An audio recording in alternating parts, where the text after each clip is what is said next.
আসসালামু আলাইকুম রহমতুল্লাহ। আমার চ্যানেলে আপনারা সবাই আমন্ত্রিত। আজকে আমি এসেছি আমাদের ধানের ক্ষেতটি দেখতে, তাই ভাবলাম আপনাদের সাথে একটু শেয়ার করি। আমাদের যে মামা ধান চাষ করে তিনি বললেন যে ধান পেকে গেছে, কদিনের মধ্যে ধান কাটবে, তাই ভাবলাম একটু দেখে আসি। এই যে সবাই ধান কাটা শুরু করে দিয়েছে, কাটছে, অনেকেরই ধান কাটা শেষ। ওই যে সামনের ক্ষেতটা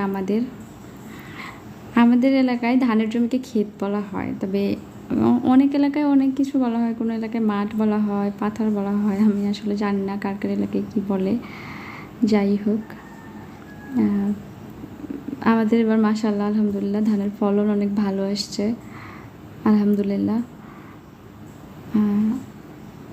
ছোটোবেলায় এইসব খেতে কত আসতাম, ধান কাটা, ধান গাছ থেকে ছাড়ানো, বস্তা ভর্তি ধান নিয়ে বাড়িতে যাওয়া, সে কি আনন্দ। তারপর বাড়ির ধান নিয়ে বাড়িতে গেলে বাড়ির মহিলাদের কাজ শুরু হয়ে যেত।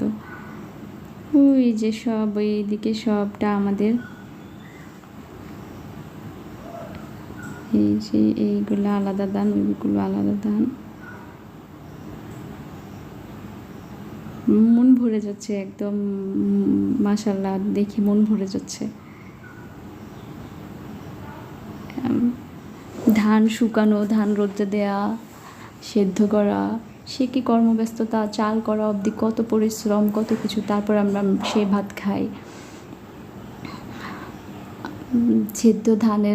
ধান সেদ্ধ করার সময় দেখতাম ধানের মোমো গন্ধে চারদিক ভরে যাচ্ছে। ঘুম থেকে উঠলেই দেখতাম ধান তো প্রায় সেদ্ধ করা শেষ, তো ওঠা ধানের গন্ধ চারদিকে ভরে গেছে। কেউ সেদ্ধ ধান এনে উঠোনে ঢালছে, কেউ আবার রোদ্রে নিয়ে যাচ্ছে। তারপর ধান ঘরে তোলা সন্ধ্যাবেলায়, সে কি কর্মব্যস্ততা। আমিও কিন্তু ফ্রি থাকতাম না, সবার সাথে সাথে টুকটাক কাজ করতাম। অনেক ছোট ছিলাম, তারপরও ব্যস্ত থাকতাম, অনেক ভালো লাগতো, মনে হতো নিজেকে অনেক কাজের মানুষ মনে হতো। এখন সেই দিনগুলো অনেক মিস করছি। মনে হচ্ছে সেই দিনগুলো যদি আবার ফিরে আসতো তাহলে কত ভালো লাগতো। তবে ইনশাল্লাহ এবার ধান সেদ্ধ করা, সব কাজ করা, নিজে হাতে চাল করা অবধি সব কাজ নিজে হাতে করব। সবাই আমার জন্য দোয়া করবেন। আল্লাহ হাফেজ।